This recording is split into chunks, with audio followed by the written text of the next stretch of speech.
Okay, so let's prepare this thing for baking. So first of all, let's add or change this to a blank material, like this. And now a few things what we want to do is, first we want to fix all the smoothing groups so that they will bake nicely. We will go over how to do that later on. And after that, we will start to explode the mesh. So basically we will just rip it apart so that when we go into X normal, the rays won't interfere with other objects, which will cause incorrections in the normal map. So let's just get started. What you want to do is you want to select everything, add a smooth modifier and turn the smoothing groups to 1. This basically gives you just a full smoothing on everything. Now what I want to do is I want to change a few vertex normals. Most of this can be catched up by the normal map itself, but when you have a very large surface like over here, it tends to give you some normal map errors that don't look that good. So that's why we want to change the vertex smoothings. So basically what you want to do is on every face that is very big, like this one, over here these faces are big, and over here too. I will go over, this one is a special occasion, so we'll go over that later on. But like over here, these ones need some changing. So let's just get started with that. So for example this one. Make sure if you do this that there is a bevel in between, because if we go to our, let's see, edit normals, you can see these are the normals, and the normals on here, so these ones, are supposed to point up exactly straight. We need this bevel to be able for them to know where to point, because if there is the bevel and we want to have this one straight and this one go left, that won't work, of course. So basically what I have is, if I go to 4 or press 4 to select my face mode, let's set the angle by 5 and I select this. Here I have a get vertex normal from faces. If you literally go to Google and in Google just type in 3ds Max get vertex normal from faces plugin, then you will be able to download this and just drag and drop it into Max. For copyright reasons I cannot show you how to do it, but just type it into Google, drag it into Max, and then if you would go to customize user interface, at tools bars, you can find it up. So in here it will be get vertex normal for faces, for example. Then you can like just drag and drop it in here, and as you can see you can drop it, but I won't do that. So basically if you click on that, you can now see, if you would go to edge faces, that it is a smooth surface and that these bevels are very nice and smooth. And that's what you want. And we don't need to have this on a lot of things. In this case of the model, we only need to do this on very big surfaces. So for this one, for example, we don't need it. This one could benefit from it. So we could select this and then just press get vertex from normal. Actually, now I think about it, for this one I don't want to do it, because it has a lot of small details. So yeah, let's just follow my lead. So we want to do it on that one. Okay, so I just decided to speed up this process because it's very straightforward. So basically just look at the video and just apply the techniques that we just went over to the same faces.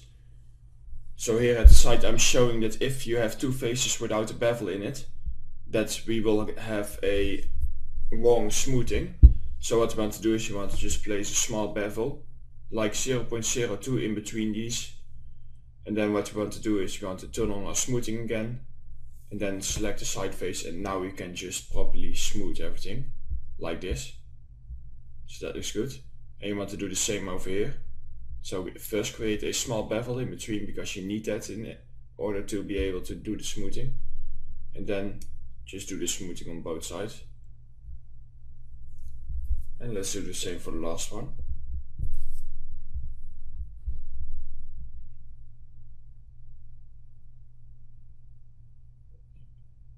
Here we go.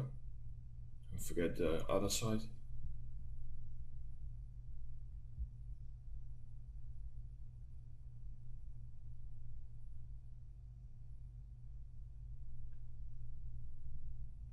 Okay, now here for the top we can just do the top, and here we only want to have these inner centers to be smoothened.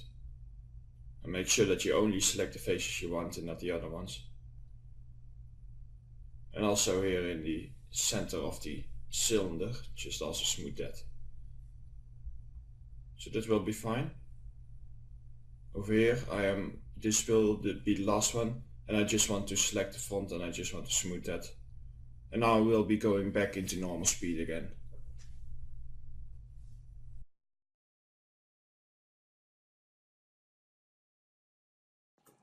So the reason I do this now is because when we are going to explode everything, before we do that, which is now, I want to select everything. And if we go to our layers, make sure everything's still in low poly. So we have our low poly, we have our nice high poly still. So with low poly selected, I want to select everything, and now I want to duplicate it. And that's why I first want to do as many vertex normal changes as possible, because after this I need to do it twice in order to see it on the end result. So with the duplicate selected, I like to call this final. And this will be our final mesh that we will export to preview our texture on, because it is in a nice position.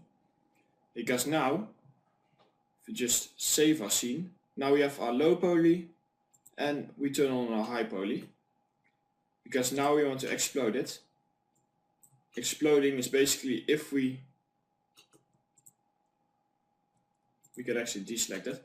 For example, over here, if we have everything on top of each other, there are rays in X normal, there are rays coming from the top, coming down.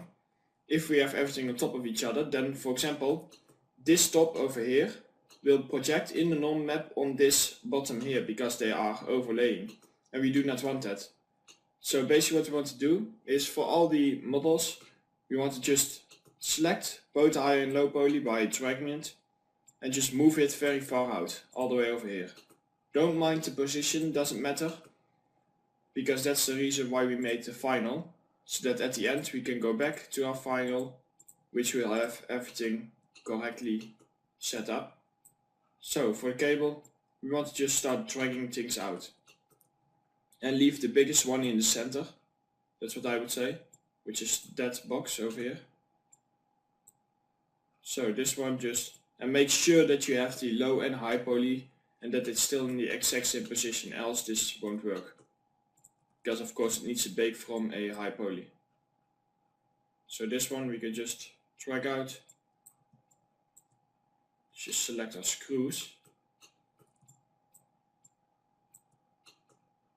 Could also drag that out. Let's just drag it over here. And try to keep everything from a fair distance away from each other. I actually want to select the big one. I think that will be easier. So also select the vents, because the vents are part of this big one. Because we want to bake these vents into our low poly mesh. So move this over here, double check that you got everything for an important model like this. This tiny plug can go away. This one and all these things we can just move out of the way. Over here, this can move out of the way. And basically do this with everything. It doesn't take too long, and it will save you a lot of headaches, because it will just bake everything better. Okay, so I decided just to speed this up again, because it's very straightforward. Basically just keep moving all these separate parts out of each other. Make sure that nothing is clipping. Absolutely make sure of that, because then everything will just go wrong as soon as an object clips. Because then that object will do some really strange stuff in the normal map, which we don't want. So yeah, I'm just selecting everything. Make sure that you select everything that is supposed to be part of the object. For example, floating geometry here at the top, that you also select the floating geometry. And just place it far enough out of each other, and don't place it on top of each other. So don't place one object above the other one, because we want to project our normal map mostly down, and if we have an object on top of a different object, then that top object will be projected on top of the object below it, which we don't want. So yeah, I'm basically just doing this for all the objects and just dragging it apart. Just make sure that you select the high and the low poly. And over here I am just also for these kind of building them apart, these cylinders. Make sure that it's far enough apart, so as you can see I am constantly, even for small parts, I am just moving them out of the way.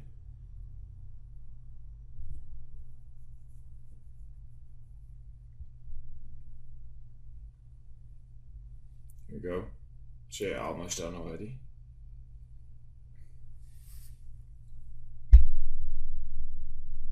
Yeah, it's very straightforward. It's really not difficult. It also doesn't take that long to do. And it will improve your baking so much. I never do baking without doing this. So, well, now I will start going back into normal speed again. So you can see if we go to our layers. So we have a nice final, which is still in the proper position. We have a high poly and a low poly. For high poly, what I want to do is I want to use a special tool which is called Zorp. And basically what Zorp tools does, if we drag it in here, it has all your modifiers, but then you can multi-edit modifiers basically over all your objects. So we have all these objects over here. Zorp tools is again a tool that just type it into Google 3ds Max Zorp tools plugin, for example a script, and it will come up on the first page. So with everything selected, we want to go to Turbo Smooth, get modifier proportions, and in here we want to turn off isolate display, because we cannot use isolate display when exporting. So now you will get a lot more noisy geometry and polys, but if we export with isolate display on, the mesh will basically just break, because it doesn't know where the actual geometry is. It only shows a preview of lower geometry. Okay, so I'm just going to speed up the exporting process. So basically I'm just exporting everything to an OBJ with the Maya preset on. Yeah, it sometimes takes a while, because high polys take a bit to export.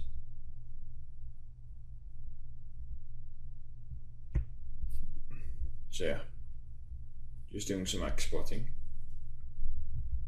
So everything's exported, and let's get back to the normal time again.